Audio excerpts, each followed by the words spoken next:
In this very brief video, let's talk a little bit about organizational silence. I'm going to mix some of the concepts you probably already know in this very brief overview about the concept. And I'm going to mix organizational silence, which is from role theory or gets back to role theory.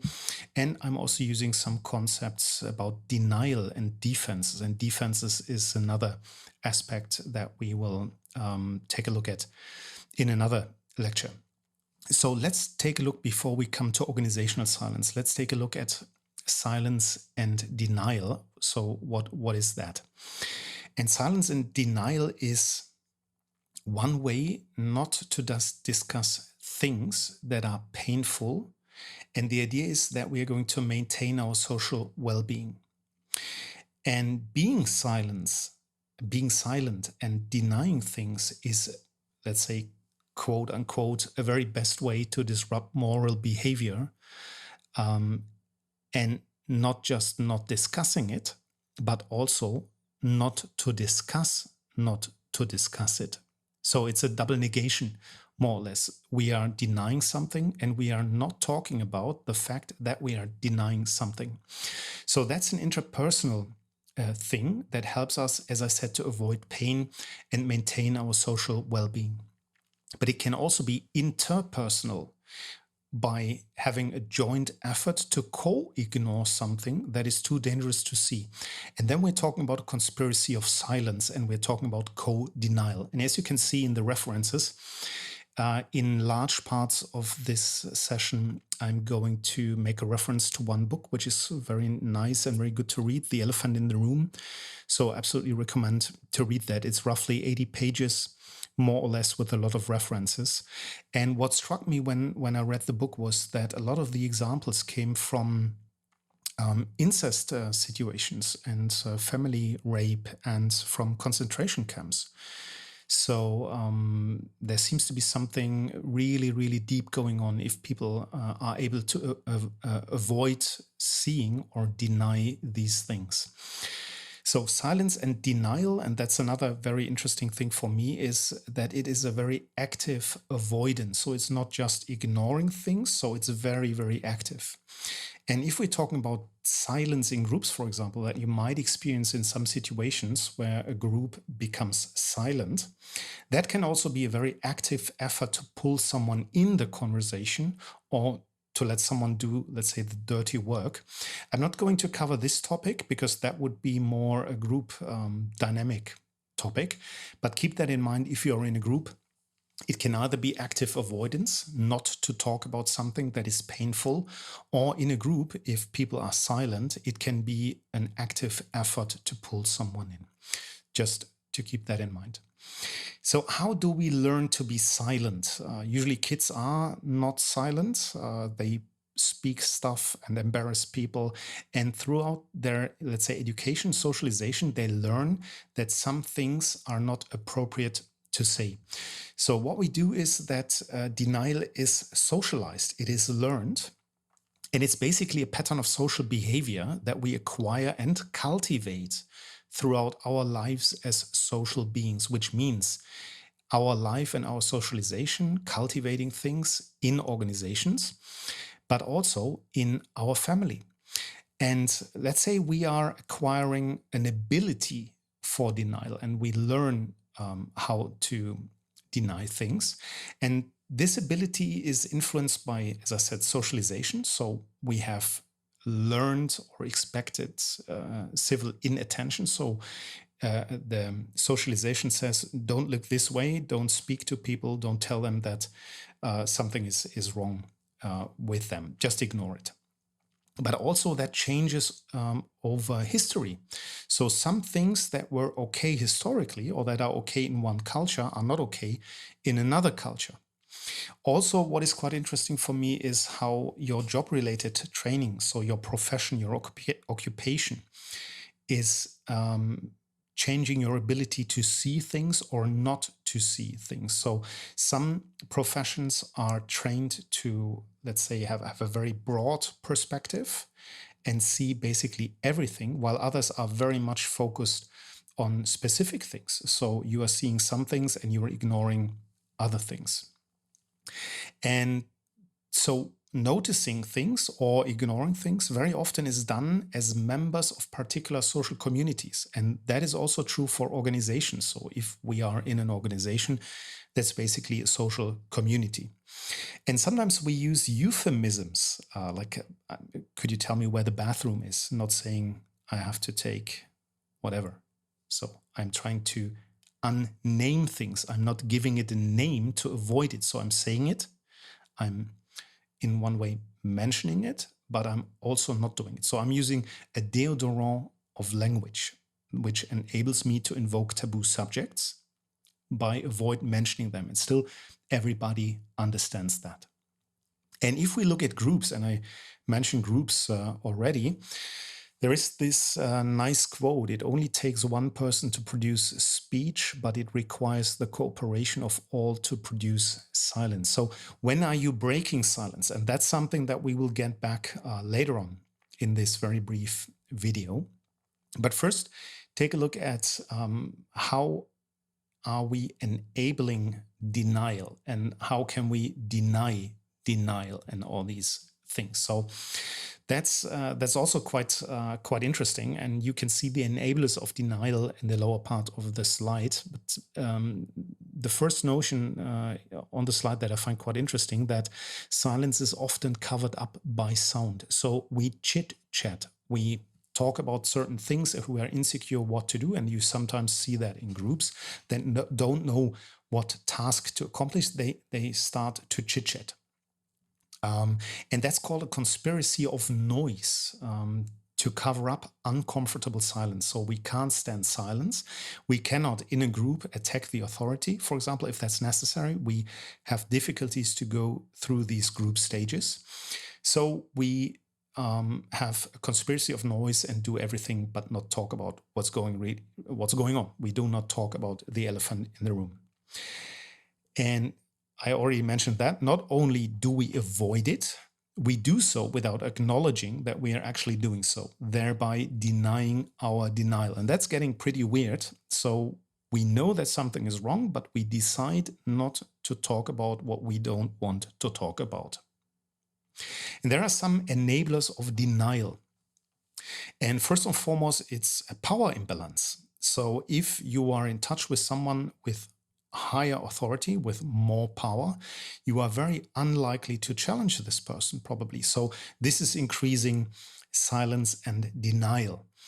The same is true for bureaucracy. So the more bureaucracy there is, the less it seems to be an open environment that where people can speak up publicly. So again, all in a nutshell, and maybe there are more nuances to that, but generally power imbalance and bureaucracy are enabling denial, as well as a large number of participants in the conspiracy. And if you see these conformity experiments by Ash, for example, if everybody tells you that something is not true, you probably start to believe it yourself.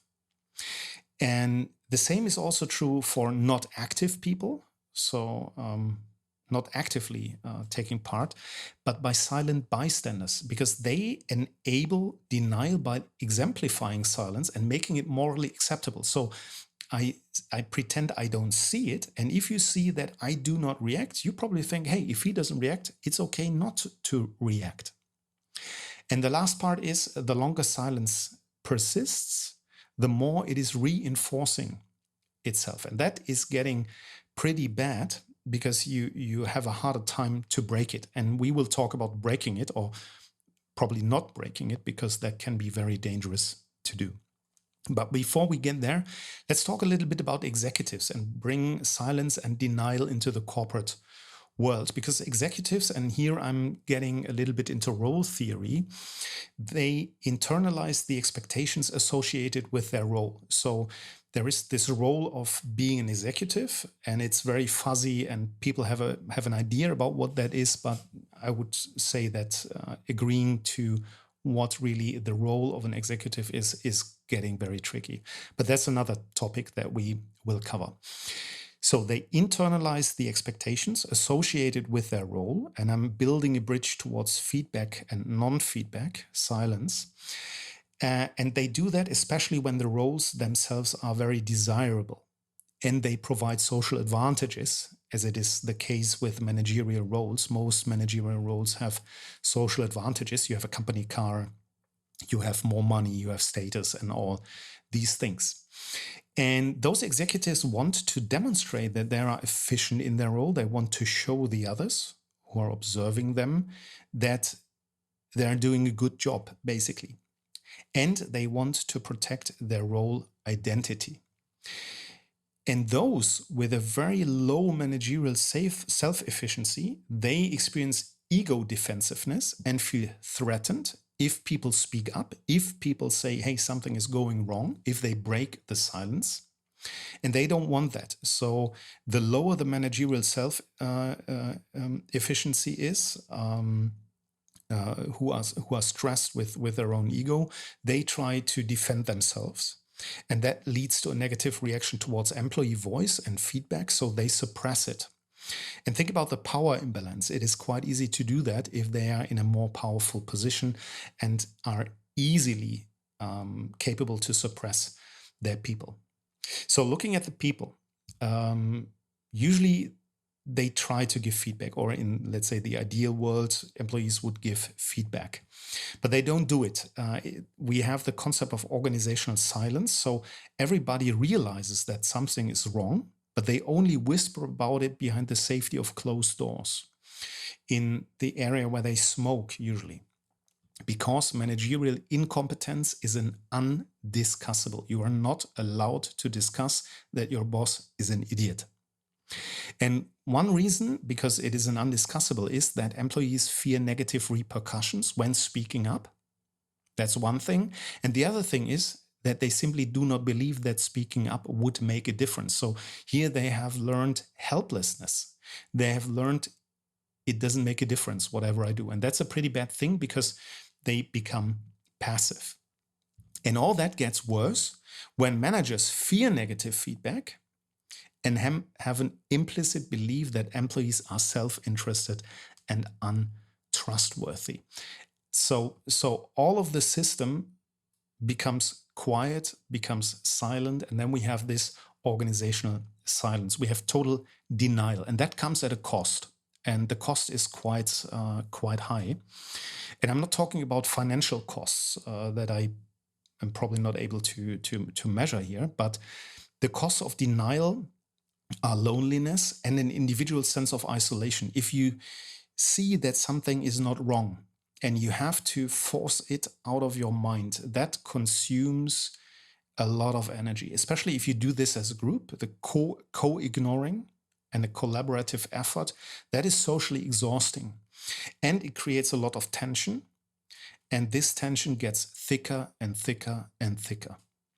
So in the end, maintaining these conspiracies of silence will make the group dysfunctional. The idea is of the group members to protect it, but it actually makes it dysfunctional in a way by protecting it. So how to break it? That's probably the last aspect we should cover. And that's a very, very dangerous thing for those who are trying to do it, but still you have to do it. So you need to have people, you need to bring in people who see the elephant in the room and not only see it, but also voice it, and who are able to convince the others, and the others will push back. So this is a point where diversity probably might help. So if you don't see it or you don't want to see it, you probably can bring someone else with a very different point of view. But be careful, the more those people, the whistleblowers, let's call them whistleblowers, the more they have to lose, the more unlikely it will be that they will break the silence. Especially if they don't have any power, if they don't have any influence, and if they challenge authorities, and authorities are very often challenged in these types of situations. Executives are very often challenged. So the silence breakers, the whistleblowers, need power, or they will be publicly ignored, which is pretty easy if they don't have power. So that's one thing that can make it very difficult. The next problem for the whistleblower is being ignored is probably not that bad, but breaking silence can be considered as an act of treason. by the group and as an attack onto the group. So the group tries to maintain their stability, and especially those who are holding power, because they obviously have a lot to lose. They will try to stop the whistleblower, and the group and those holding power will probably see a traitor in the person who speaks up, because the group does not want to have the equilibrium and cognitive tranquility being disturbed. They don't want to be forced to see painful things. And that's a quote to end. In fact, we often view conspiracies of silence as far less threatening than the efforts to end them. And what I usually say is that I see it like a carpet. You can put some stuff under the carpet, and probably it's easy to stomp over them, to walk over it. You won't even feel it. But the more you put under the carpet, the more dangerous it will become. And at one point, you will stumble. So breaking the silence is extremely important, and at the same time, a very, very tricky thing to do. This mini lecture has been brought to you by the HTW Berlin, one of Germany's leading business schools. Please check out our other episodes of our mini lectures and scan the QR code for further reading on the topic we have covered in this episode.